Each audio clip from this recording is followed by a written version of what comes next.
Have you ever walked away from a conversation with him feeling confused about your own feelings? Like somehow you started the conversation upset about something he did, and somehow by the end of it, you were the one apologizing. If that has ever happened to you, I want you to sit with this question for a second. Not the question of what he did, the question of what happened to you. Because something happened in that conversation that you couldn't quite name. You felt it in your stomach before your mind could explain it. A tightness, a confusion, a sense that the ground had shifted slightly under your feet and you weren't sure how or when. That feeling has a name. And by the end of this video, you are going to know exactly what it is, exactly how it works, and exactly what to do so it never controls you again.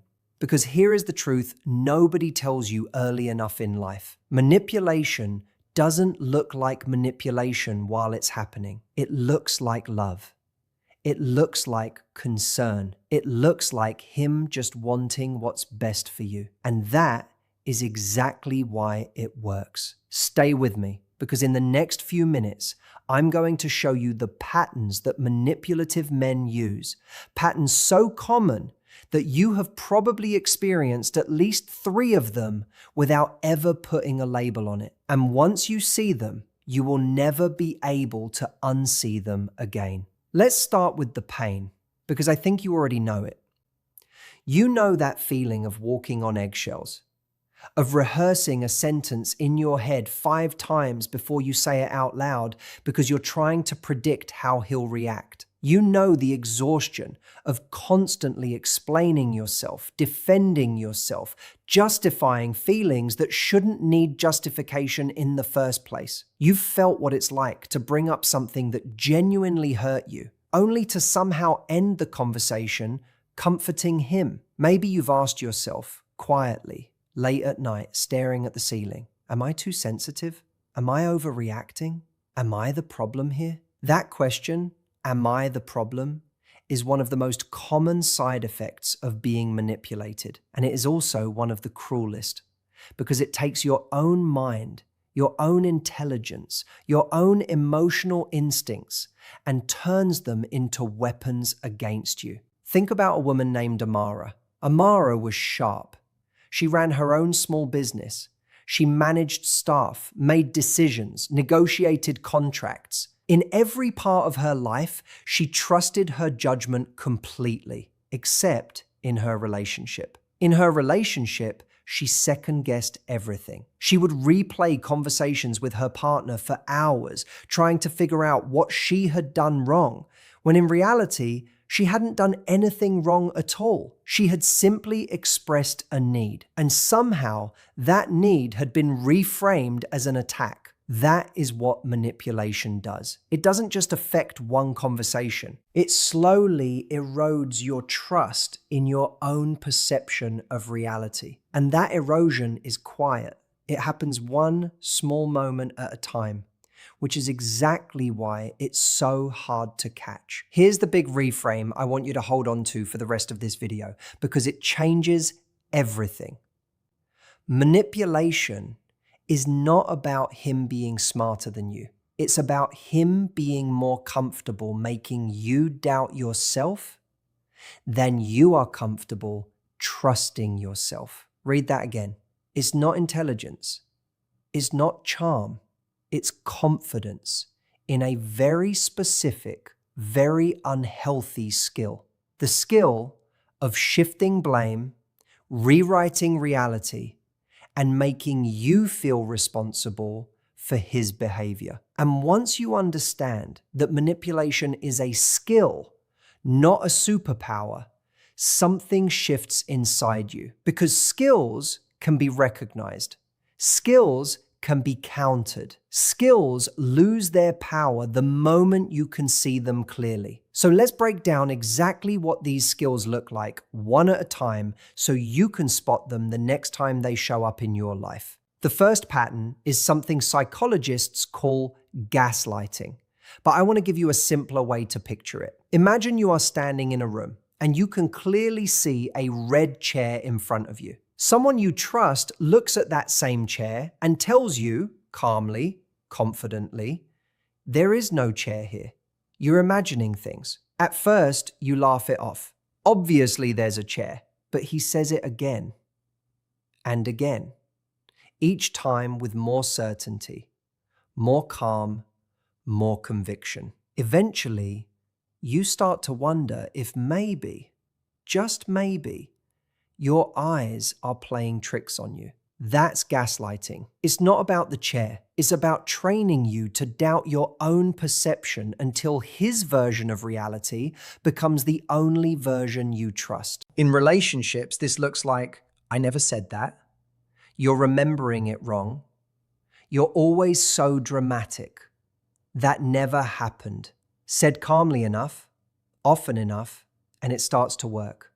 Not because you're weak, but because human beings are wired to trust the people we love. That trust becomes the exact door manipulation walks through. Here's a line I want you to remember. The problem was never your memory. The problem was that you gave someone permission to edit it. The second pattern is guilt tripping. And this one is sneaky because it disguises itself as vulnerability. A manipulative man doesn't always yell. Sometimes he goes quiet. Sometimes he sighs. Sometimes he says things like, "It's fine, don't worry about me," in a tone that makes it very clear it is not fine at all. Think of it like a fisherman who never actually casts a hook you can see. Instead, he just quietly lets the water go still, waits for you to feel responsible for the silence, and reels you in with your own guilt. A woman named Priya described this to me once. Every time she wanted to spend a weekend with her friends, her partner wouldn't say no directly.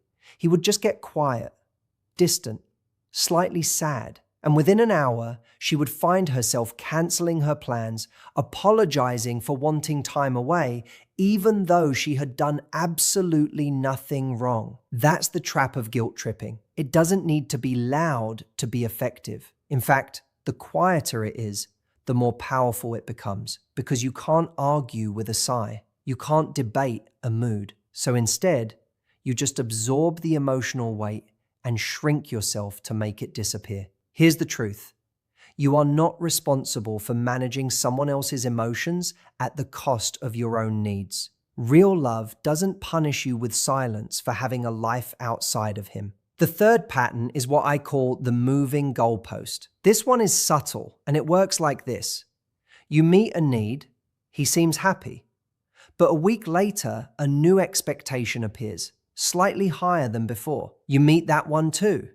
Then another appears, and another. No matter how much you give, how much you adjust, how much you bend, it is never quite enough. Picture climbing a mountain where the summit keeps moving further away every time you get close to it. You start to believe the problem is your climbing. In reality, the problem is that the mountain was never designed to be reached. This pattern is dangerous because it keeps you in a permanent state of trying to earn something that was never meant to be earned. Respect, security, consistency. And the moment you start believing love is something you have to keep proving, you've already stepped into a losing game, because manipulation thrives on a scoreboard that only he controls. Remember this, real love doesn't move the finish line. It doesn't need you to prove your worth on a loop. If the requirements keep changing, the goal was never affection,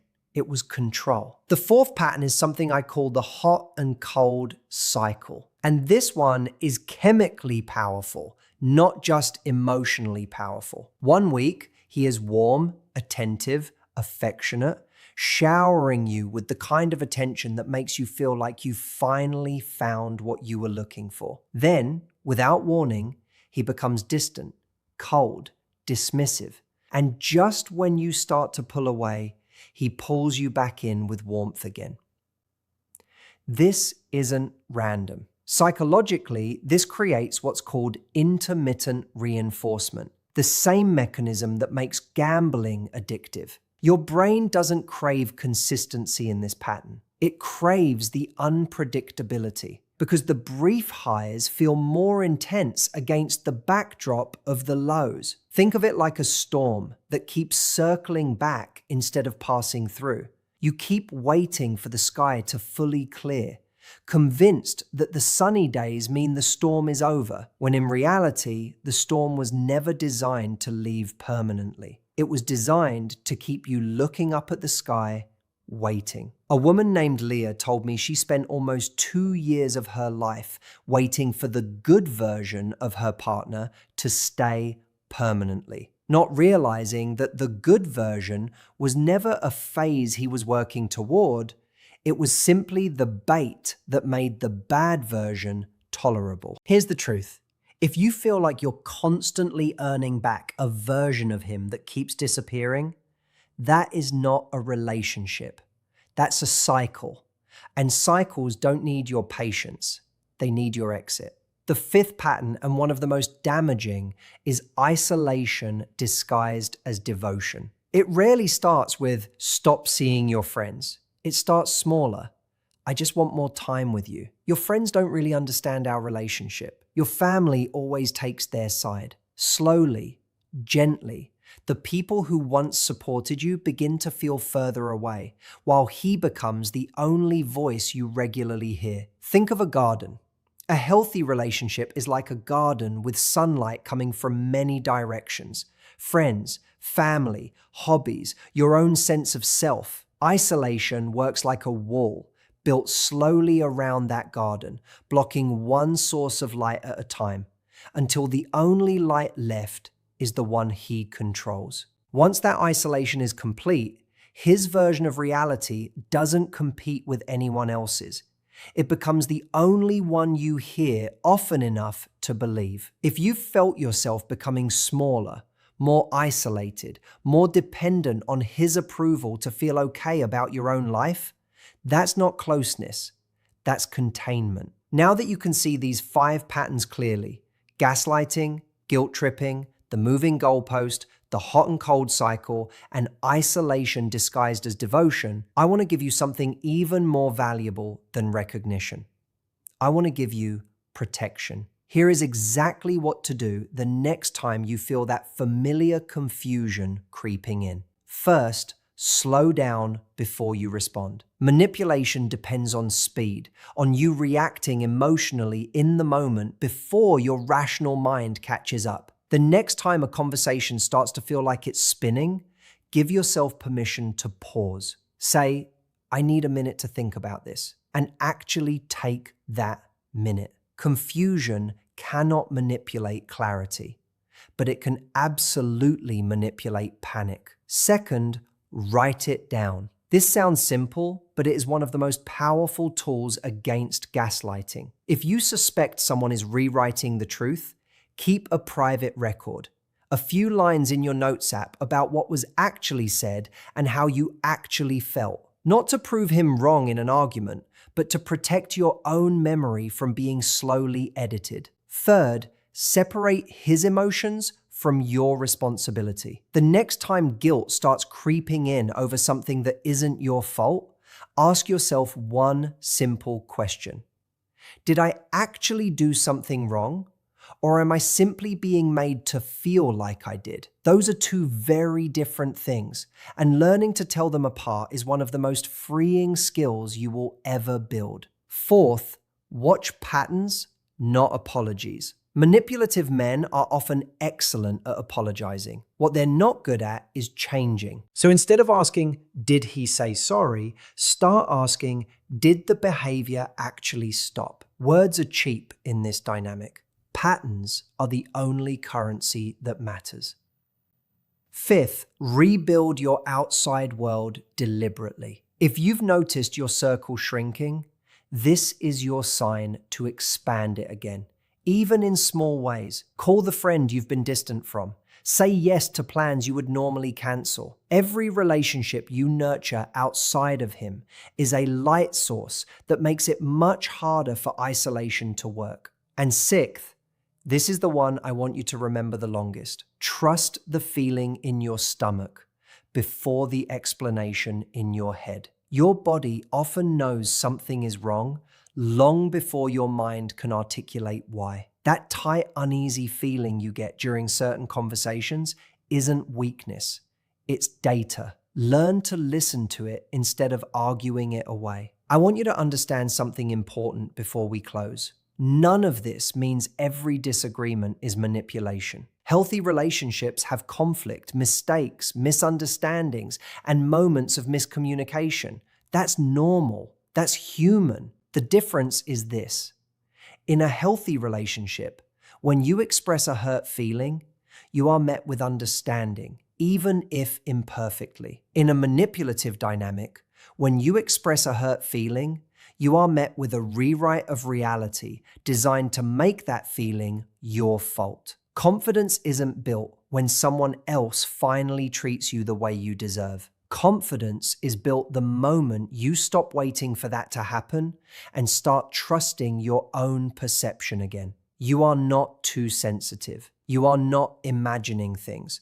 You are not the problem. You are someone who has simply been navigating a game you were never taught the rules to until now. The version of you who walks away from this video is not the same version who pressed play. That version doubted her own instincts. This version knows how to name them, protect them, and trust them completely. You don't need to earn peace. You don't need to prove your worth through patience for behavior that hurts you. You are allowed to expect consistency. You are allowed to trust your memory. You are allowed to walk away from a moving goalpost. And you are allowed, always, to choose yourself. If this video helped you see something more clearly today, do me one favor before you go.